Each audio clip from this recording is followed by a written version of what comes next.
இன்று நாம் தெய்வீக மறுசீரமைப்பை குறித்து சிந்திப்போம்.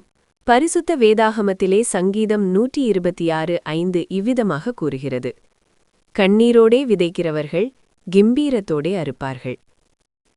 நாம் விசுவாசத்தோடு சிந்துகின்ற ஒவ்வொரு துளி கண்ணீரும் ஒரு மகிழ்ச்சியான எதிர்காலத்திற்காக நிலத்தில் போடப்படும் விதைகளைப் போன்றது. துக்கத்தில் நீங்கள் செய்யும் பிரயாசத்தை தேவன் மாபெரும் வெற்றியாகவும் அறுவடையாகவும் மாற்றுகிறார்.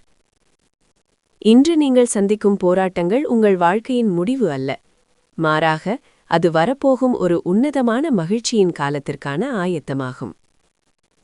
உங்கள் கண்ணீர் ஒருபோதும் வீணாவதில்லை, அது ஒரு மேன்மையான காலத்திற்கு உங்களை வழிநடத்தும்.